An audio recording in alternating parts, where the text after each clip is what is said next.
Now, I've talked about this social media ban at the top of the program and the federal government including YouTube in those laws that come into effect in December. So let me bring in tech expert Trevor Long. He's the editor of EFTM. He joins us live from Sydney. Good to talk to you again, Trevor. Bottom line here is, I'll come to YouTube in a moment, but first up, in general, with these social media platforms, do we have any clarity on how these organisations are going to keep kids off their systems? Because the government's laws just put all the onus on them, don't they? That's right, Chris. Good to be with you. The government has just said you have to do it. They're assuming that tech companies are so good and so smart that they can make it happen. But here's the thing.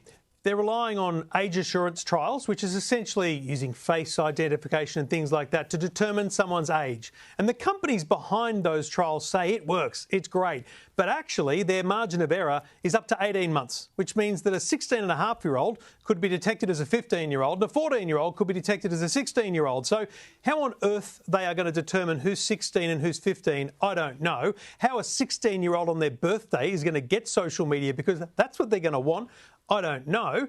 And essentially what I think will happen, I think they'll all just open the floodgates. I think TikTok and Meta will probably just allow anyone to watch their content without an account, because these rules don't stop anyone from watching YouTube or watching TikTok. They simply stop those platforms from allowing under 16s to hold an account. So we don't know. And it's 4 months away, and I just don't see how it happens by December 10.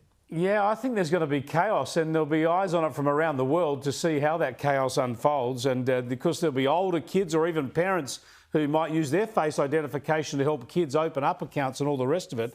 And that's why I want to get your thoughts on YouTube as well, because YouTube is not a social media platform. YouTube is like a television viewing platform, increasingly so. There's some stats today that are showing about something close to 13% of all television viewing in the United States at the moment is on YouTube.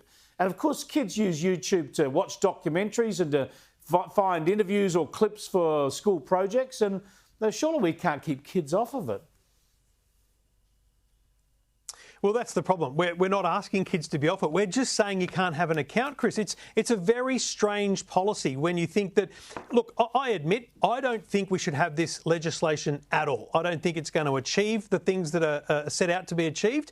But I think that if you're going to ban TikTok and Instagram, you do have to ban YouTube because, Chris, you and I watch a very different YouTube to what 12 and 13-year-olds watch. They watch a version of YouTube called YouTube Shorts. And I challenge anyone of my age or older to open up the YouTube app and have a look at YouTube Shorts and just flick through it. It's just like flicking through TikTok. It's inane content. It's of no educational value. And that's what if we're going to stop kids, that's what we've got to stop kids watching. But parents, teachers, and kids alike can watch anything on YouTube and share links to it. They just can't have an account, Chris, after this legislation comes in. So I actually think the government's done the right thing by including YouTube. I just don't think it's going to achieve any of the goals set out. Yeah, fascinating analysis, Trevor. Thanks so much for joining us. Trevor Long there from EFTM. He's the editor at EFTM. I think he's right, but we will see. I think everybody agrees with the aim. We want to protect kids from the worst aspects of social media, but there's a lot of responsibility on kids and parents in particular and teachers and the like, and we can't outsource this to the government, and it may not work anyway. We shall see.